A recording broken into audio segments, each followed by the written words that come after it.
Welcome to this episode of The World According to Irina Tsukerman, our very special series on global politics on the KAJ Masterclass Live. Irina Tsukerman is a US based national security and human rights lawyer as well as a renowned geopolitical analyst. Her writings and commentary have appeared in diverse US and international media and have been translated to over a dozen languages. Every fortnight in The World According to Irina Tsukerman, we traverse the geopolitical landscape and delve into pressing international issues and gain insight from Irina's expert perspective. Welcome to the show once again, Irina. Thank you so much. So glad to be here. You're welcome. Welcome, Irina. And should we welcome the extended ceasefire, in the Iran-US war? What is happening? How should we understand it? Where are we going? Are we going towards a solution, or this is the last and there will be some more fights? To be honest, I think that your guess is as good as mine. But for now, I would say that this is a tactical pause rather than any comprehensive freeze to the hostilities. It's very obvious that no serious solution has yet been found. Iran seems to be biding time and looking for ways to extend and having to put off any concrete decisions for as long as possible. Trump also does not wish to go back to war, especially after experts are warning that US is running out of missiles and interceptors. And the oil prices are spiking despite all the efforts to bring it down. The Strait of Hormuz situation, too, has not been resolved. After a whirlwind weekend of statements and turnarounds, we have seen the tit-for-tat exchanges with US boarding two of the Iran and China-linked ships, and Iran in turn also seizing two vessels. And this exchange of hostilities has not deterred the other side from any further action. So right now we have reached an impasse. There were several attempts for US officials to go to Islamabad for a second round of talks, but after heated verbal exchanges between US and Iran, the talks have been postponed.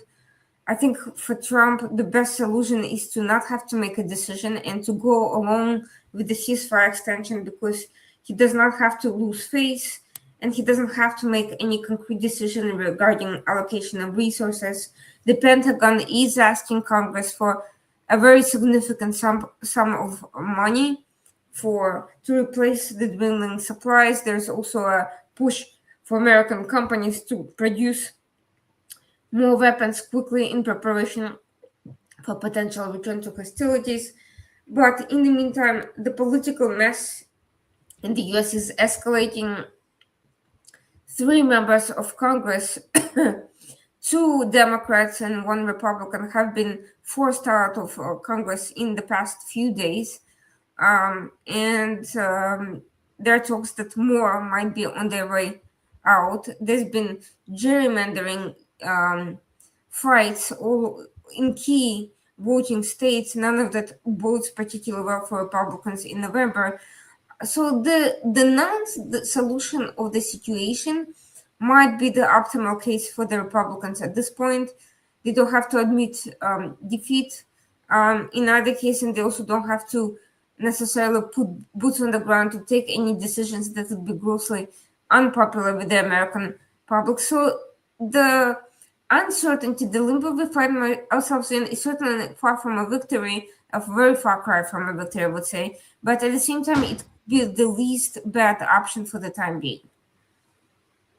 Absolutely, Irina. So, how should we understand who is calling the shots in this whole thing? Is it Iran? Because we don't know whether they will they will attend or not attend. Even the Pakistan thing, the second time it did not happen that way. All was in limbo. Or is it Trump who is calling the shot with this indefinite ceasefire? I think Trump is being very reactive. I think Pakistanis pretend to not know what is going on, and I think Trump is making a claim to explain this chain of events as Iran being fragmented and not speaking with one voice and sending contradictory messaging. I disagree with this assessment. I think Trump himself may probably disagree with this assessment behind the scenes, but it's a convenient narrative to put out to the public because it gives him a reason to extend the ceasefire. The reality is, I think that the Ayatollahs, or what remains of them, and the IRGC are very much on the same page with their direction. They're seeking to assert their assets, their advantages geopolitically as much as possible, and to waste as much as time as possible, and to buy time. The closer they get to the midterms in the U.S., the less are the chances that U.S. and Israel will attack again. And the more time they have to rebuild and figure out some sort of a plan going forward and to figure out a defense strategy and to um, essentially discredit US through propaganda, which they have been doing very effectively and reaching a lot of people through popular Lego videos and assorted humorous social media segments. So we are seeing that Iran does have a strategy. The strategy may be very tactical, it may be short term, but there is a clear direction and it's working. They're working everything possible in their favor. Trump is using it as a fig leaf for his own indecision and his inability to commit to any particular course of action because, quite frankly, nothing looks particularly tempting. Returning to action means higher oil prices, domestic political pressures, a risk of running out of key weapons, and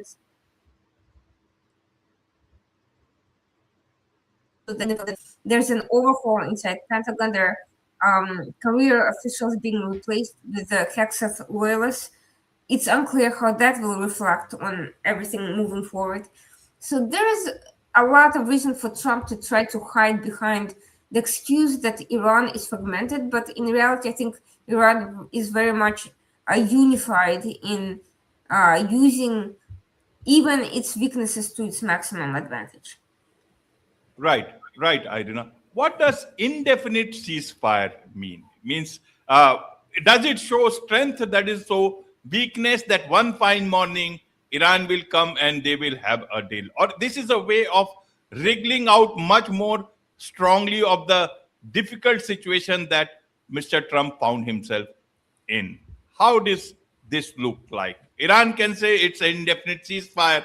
We will take our own sweet time that time. And at the same time, Hormuz, there is build-up happening, blockade is happening. So help us understand about indefinite ceasefire. Till when? I think for Trump, it's a short-term benefit in the sense that it allows him to wiggle out of making very difficult and constrained decisions, and there is no great option at this point. Iran benefits by getting exactly what they want out of Trump, which is a lack of action, which benefits them because they get to spike the prices, they get to portray US as weak and unable to complete its mission. They get to consolidate their support. They get to um, use this time to plan and carry out terrorist or intelligence activity across the region. And all the while, they are safe from Israeli and US strikes and operations. For Iran, every minute wasted is a minute closer to their goal because the more time passes, the more they can rebuild, the more there is a chance they can get assistance from somewhere. It's very clear that the US blockade is only partial and selective, and US has not stopped every vessel passing to or from Iran. So I would guess that at least some of the aid from Russia and China is reaching Iran. Even if it's partial, it's still better than nothing from Iran's perspective. And most importantly, it's a ecological victory because the more Iran can manipulate the situation, the more it can provide internal narratives for its supporters around the region and around the world that US is not what it used to be, that it cannot stand up to Iran. And even though Iran is a militarily weakened and weaker power, it's the faith and the devotion in the face of a stronger enemy that will ultimately propel Iran to victory. Let's remember that there's a Khomeinist doctrine that relies on Shia narratives of victimhood and courage in the face of great difficulties and even martyrdom that's behind Iran's geopolitical strategy and its narrative warfare. And this is something missing from the understanding of the Trump administration, in my opinion. Absolutely, Irina. So, how does the position of US look like? Does a country like US need Pakistan to broker peace, and that they requested for the extension of ceasefire, and so that is why we are doing it. It's not between that Iran and and the US discussed. It is that because Pakistan they requested the Mr. Trump, and then he agreed for this indefinite ceasefire. Will this be the image of United States as the world superpower? I personally find that narrative very hard to believe, that that Pakistan would have such influence with Trump, that Trump, who was considering returning to action, would suddenly freeze his intentions just on the basis of Islamabad intervening. And quite frankly, a mediator can only pass along messages. It's not Pakistan's job as a mediator to intervene on behalf of Iran. I do believe that Trump, just as with the initial ceasefire, needed a justification to prolong the ceasefire, and he couldn't allow it to appear as if US is asking Iran to commit to it. And so the solution was in the face of less likely Pakistan pretending to act on behalf of Iran and giving Trump an excuse to do what he feels he needs to do anyway. Absolutely. And one thing, before I want to touch about the Hormuz thing, the Strait of Hormuz, is that, with all these things, Pakistan being so strongly into the picture, for whatever reasons, so much of, credit to both the politics, the political head, as well as, the army chief also. There, if you are giving so much of importance at the same time, does it also send a signal of the weakness of Pakistan political leadership, and that tomorrow this may create a situation that there might be a change of the political leadership there, and all these things? Because is it giving a very indirectly, it looks like to be, you are positioning both the positions almost on the same level. That's the perception. Will it be creating problems in the future? Well, for Pakistan, this is actually not the optimal position to be in, because it increasingly appears like Pakistan is running interference for Iran, which raises questions about its political position in general, its closeness to Tehran, and its ability to advance the interests of its other partners. At the same time, as all of this is going on, let's recall that per a defense agreement with Saudi Arabia, Pakistan placed Right. its jets in Saudi Arabia, which raises questions. How can Pakistan play for both sides at the same time? How can it send defensive weapons to Saudi Arabia for potential confrontation with Iran, while also acting as a supposedly neutral intermediary and even asking on Iran's behalf from Trump? There are so many questions that raise questions about Pakistan's true aims in this situation and its loyalties, but also raises questions about Trump, because clearly Trump too has a newly concluded defensive understandings with Saudi Arabia, which was recently raised to the position of a major non-NATO ally, and an agreement with the US was concluded. And here you have Pakistan that is the intermediary in a major conflict between the U.S. and Iran is at the same time, an ally of Saudi Arabia. So many questions here, about what U.S. obligations towards Riyadh's position in this situation, and who is actually, how U.S. calculus is actually being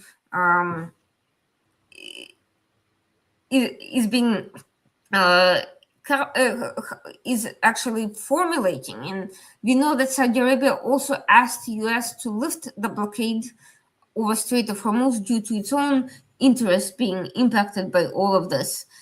U.S. has not done that, but it has also not fully enforced the blockade. So it seems that Washington is trying to please all sides partially, and Pakistan is also trying to play all sides of the issue. None of that is particularly effective, and I think Iran is the greatest beneficiary from all of this, from these conflicts of interest and semi-enforced security agreements that are neither here nor there.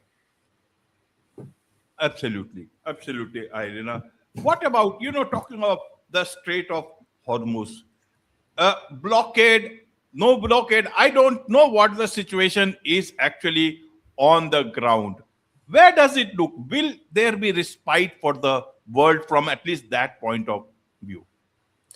The problem is anyone going into the area is clearly taking their chances with either US boarding the ships, depending on what they feel is the threat coming from that vehicle, or Iran attacking the ships. And we have seen that Iran not only seized two ships, but also fired on various tankers and vessels in the past few days. So the risk itself raises exposure, raises insurance, raises cost of shipping, and makes it less likely that anybody will want to go into that area without a need. Moreover, Iran also proposed, quote unquote, a safe route, a safe passage for some of the vessels from a different direction, which would bypass US entirely, which leads to questions of, if this is what Iran is doing, how can US actually enforce its own proposed decisions without looking foolish? And what about US agreements with Oman, which is the country responsible for that other Iran proposed passage? And is anyone actually going to go through that area, or are they going to take their chances, or are they going to avoid this general vicinity altogether and go around Africa? We have yet to see anyone actually go that route, but I think a lot of questions, a lot of commitments are going to be tested if that actually happens. Absolutely, absolutely. And one more thing, about Mr. Trump's China visit upcoming. From April, it went to May. Has the situation changed, or do you think it will again be postponed? How does that look like? Will Mr. Trump be in a strong position while going to China, or this will not be the right time for him? How does that look like? We see that both sides are trying to play to their best advantage. For China, this is surely not the ideal scenario because they are highly dependent on Iranian exports, but so far they've been trying to get by the energy from the Gulf. But let's remember that Gulf too has been heavily impacted, and their oil and gas deliveries have been disrupted by the Iranian attacks. China has been selectively able to continue some of its trade with Iran, but also it has sees US as a potential disrupting factor. So the situation is not ideal for China. We are sort of in a Mexican standoff with everyone actually losing and nobody really gaining anything out of the scenario. And China is continuing to assist Iran in various ways, despite being put in a disadvantageous position. And China is also trying to push its advantage in the South China Sea around neighboring countries in the meantime, and essentially push its positions closer to home while the US is distracted in the Strait of Hormuz. So we may see, none of that has stopped China from, for instance, blocking the Taiwanese president's trip to Africa, and that has reflected very poorly on the US for not being able to prevent that from happening.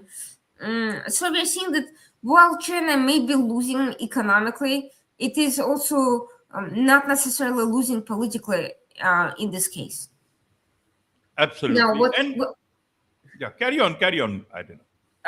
when it comes to the negotiations, much, of course, will depend on how the situation is closer to mid-May when the next meeting is planned. So far, the preparations are moving forward, and there are even talks about establishing trade channels between US and China, while US continues decoupling from Chinese technologies, although not at the rate that is necessarily expected. After all, the Trump administration made various concessions to China over the course of past months.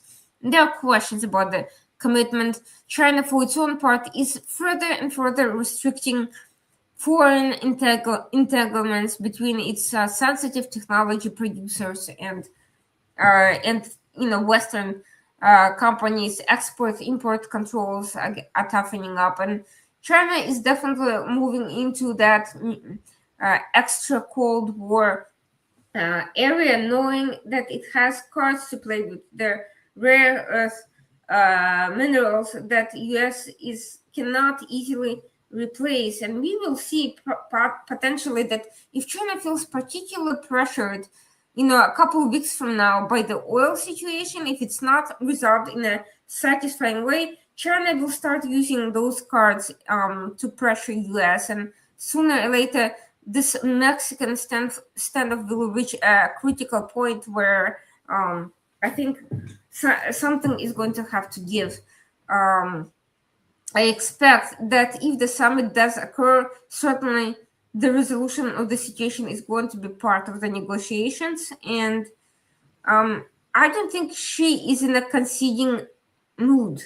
I think he's very likely to try to play tough and to position China as the quote-unquote responsible actor, and to try to take advantage of the Gulf dissatisfaction with the U.S. uncertainty and this endless back and forth. I think from the economic standpoint, it's not advantageous for Beijing at all. From a political standpoint, if the U.S. continues to vacillate without committing to a clear strategy, China may very well be able to use that.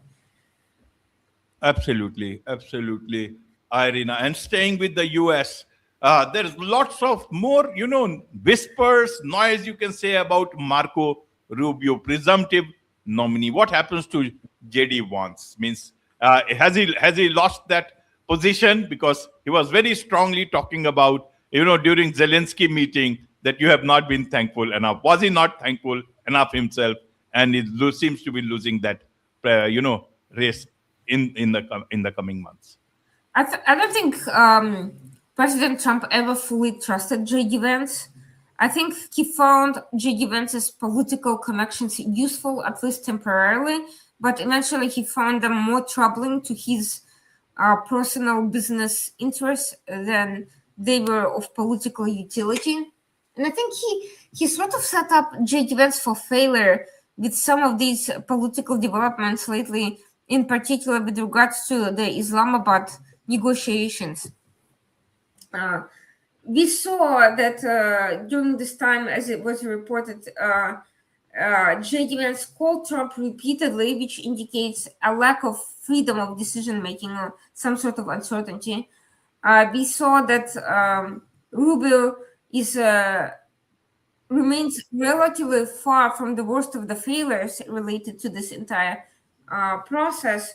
So it may be that, well, it's not clear whether Trump will ultimately endorse Rubio. He's certainly playing one off against the other, favoring Rubio in this instance, and perhaps he's trying to weaken the J.D. Vance voices who have caused him problems with the Iran situation. I think it's a message not just to Vance himself, but to everyone who is getting in Trump's way and not accommodating him sufficiently. Absolutely. So Irina, if you were in JD Vance's shoes, what would you do? What would you be thinking? Well, J.D. Vance had no choice but to position himself favorably to the war in the end, despite and he this is another failure on his part in terms of his personal political future, because now he's stuck defending something that he had committed not to defend to his followers.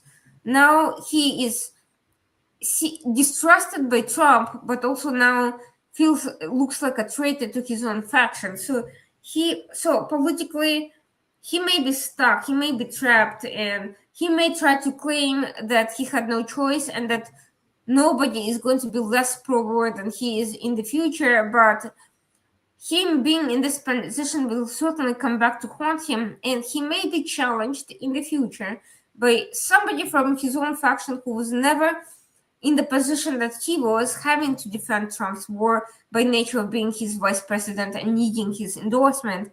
It may be somebody like Steve Bannon or Tucker Carlson, somebody from those circles who may challenge J.D. Vance's position and try to outdo him at his own game by having the same positions without ever being perceived as a traitor.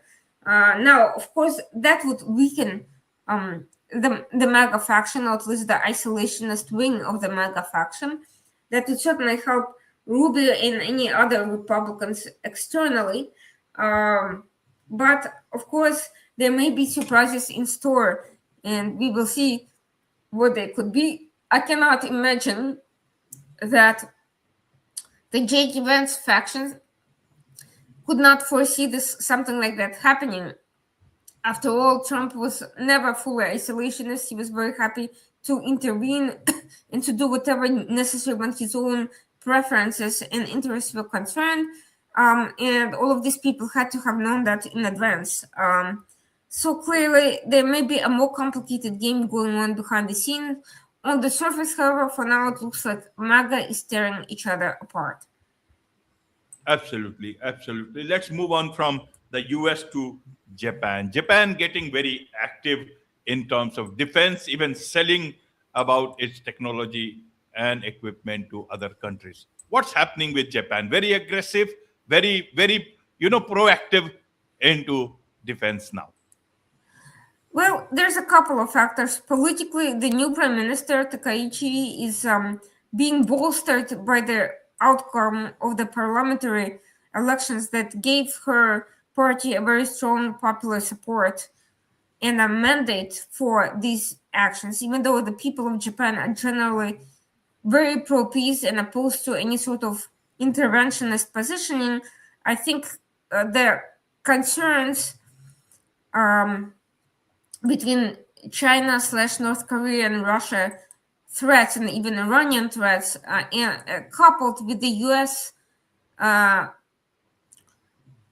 With a very vacillating U.S. position, I think is coming across even there, and I think people are starting to realize that they need to secure their own interests and not rely excessively on the United States, on mercurial leadership, on the fractured political sphere, and unclear commitments to joint defense. So I think, ironically, that's actually helping Japan to position itself as a very reliable partner to the US that is doing exactly what the Trump administration wants to see: independent allies committed to their own defense and bolstering their own defense budget and efforts. Of course, there are limits to all of this, because at the end of the day, it takes time to build up those defenses. Time is not on Japan's side, because China is so much further ahead, and North Korea has been also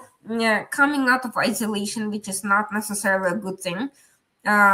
So it remains to be seen whether Japan can find and build up enough of a regional alliance to supplement the uncertainty regarding the U.S. commitment to the Indo-Pacific theater. Right. So, do you see Japan having a restrained role, or it will go full-fledgedly into, defending not itself, but also as a major arms supplier, especially on the Navy side of things? I think it's moving in that direction. I think South Korea is certainly ahead of the game in that regard. But I do think that Japan is looking to become a player. It's already been for some time. It's already been doing some outreach work to African countries and to the region. It's been strengthening its positions vis-a-vis Taiwan as well.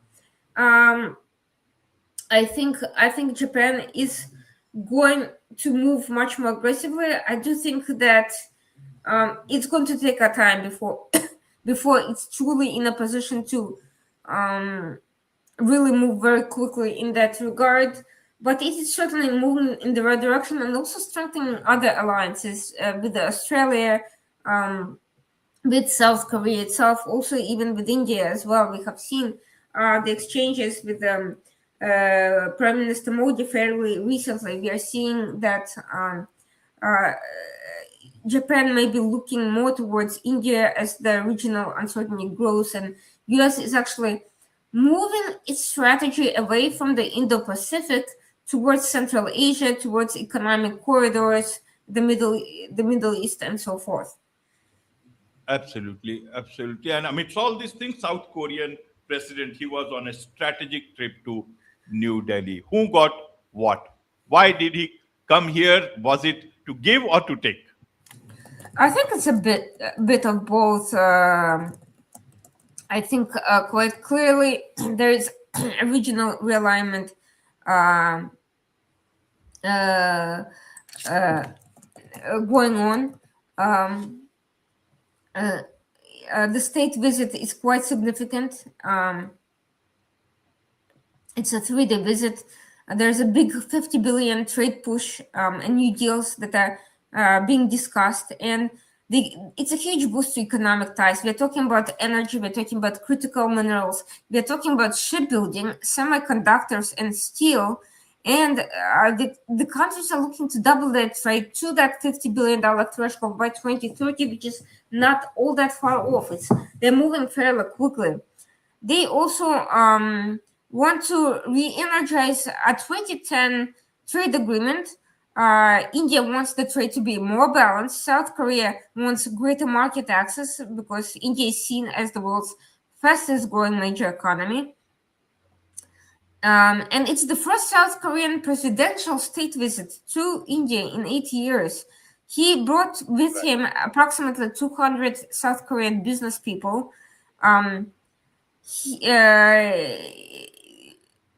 They've created a ministerial level economic cooperation committee for the first time, and they're looking to also engage in cooperating on nuclear power plants, on clean energy, and of course trade and investment.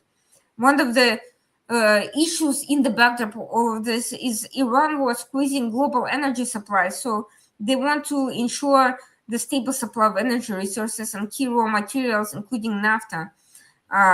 Basically, South Korea is one of the most dependent countries on these sort of products. And they're working towards a decade-long upgrade in the works, as Prime Minister Modi put it. They also want to improve green energy and digital trade cooperation, and they're fast-tracking a lot of these decisions. They held a joint business forum. They are talking about easing non-tariff barriers, rules of origin, and also that, as I mentioned, market expansion. India's AI capabilities are attracting South Korean attention, and they can be helpful in the advanced manufacturing. We're talking about industrial ties also being looked at in terms of shipbuilding. Leading South Korean companies will present Samsung, Hyundai, LG Group. And they want to also build a joint venture integrated steel plant with JSW in Odisha. So part of the reason for all of that is, of course, China has been trying to dominate and hijack the steel market, and there's been also some trouble with the United States and regulation and government decision making from the Biden administration onwards into Trump administration regarding U.S. steel purchases, and finally more that was concluded, but not without many places around the world, including South Korea, that it had its own share of investment problems related and visa problems in the US, realizing that they need to be working with other partners and not excessively depend on the US as a solution for all the major business dilemmas. Absolutely, absolutely. And India seems to be, making a lot of, good progress into, partnership with either, European Union, with this and many, many countries individually. Do you think more such visits will happen? Because India seems to be a much more, place where you can do good business with politically also, as well as, business wise also. Yes, I mean, one of the things we are seeing is that EU is finally starting to get serious about becoming a stronger independent bloc. And the elections in Hungary actually create an opportunity for a far more unified European Union as a trade bloc, with for instance, the trade bloc on aid to Ukraine being lifted by the new Prime Minister Magyar. So that will also benefit the EU-Indian trade and the ability to make joint decisions faster. It will certainly EU is certainly shifting into becoming an independent defense manufacturer and also diversifying its trade in various sectors with different markets, gaining access to other markets other than the US, and avoiding unpredictability related to government decisions. While there are significant trade barriers in terms of India, at the same time, the government is seen as less unpredictable in its approach. So, whatever the difficulties, they are not unforeseeable difficulties. In fact, they're quite consistent in what they are. And in that sense, that creates a more stable working atmosphere than US, which is generally has been more liberal in terms of trade, but the Trump administration has upended this image and made it extremely unpredictable and inconsistent working environment. Absolutely, Irina. And our last topic of the day, we'll talk about President Zelensky. So, good times for Mr. Zelensky now. He's getting, doing deals, defense deals in Europe, strengthening his defense deals in Europe. Was very much news also during the Iran-US war. As somebody who could help with his technology, drone, technology, and at the same time, Orban loses in Hungary. So Russia has to be busy in that part of the world, looking at managing things. How does it look like to be, for Mr. Zelensky and the future of Ukraine? Well, I think Ukraine is in the strongest position yet in the past 4 years. That doesn't mean that all problems are solved. For instance, the Druzhba oil pipeline that benefited Hungary, Slovakia, and other countries with the Russian oil was repaired, and Magyar is still pushing Ukraine to essentially allow Hungary access to Russian energy, which is still not great for Ukraine, obviously. We foresee some difficulties between those two countries in the future. Obviously, while Ukraine is quickly turning things around on the battlefield, the battle is far from over, and there's still very serious bombardments of the cities. But at the same time, Europe is being increasingly seen not as a liability or a junior partner to be defended, but a more equal partner on defense, trade, and other matters. Ukraine now is in a position to warn other countries like Baltic states about potential threats. And now, not only is it strengthening its relations and actually actively changing the European investment strategy in terms of defense, but even the United States, which claimed it wanted no part in the Ukrainian defense sector, has now been acquiring Ukraine anti-drone capabilities for its Saudi base, which was recently attacked thanks to Russian intelligence provided to Iran. The irony is rich here because it was none other than J.D. Vance with Trump, who claimed that Ukraine was of no utility to the US, and now look who has come crawling back. Absolutely, absolutely. Lots of, things happening in the world and lots to be decoded. And that's why we talk every 2 weeks to understand it all that. With this, it's a wrap on this very special edition of The World According to Irina Tsukerman on the KAJ Masterclass Live. Thank you so much indeed for joining us. Thank you.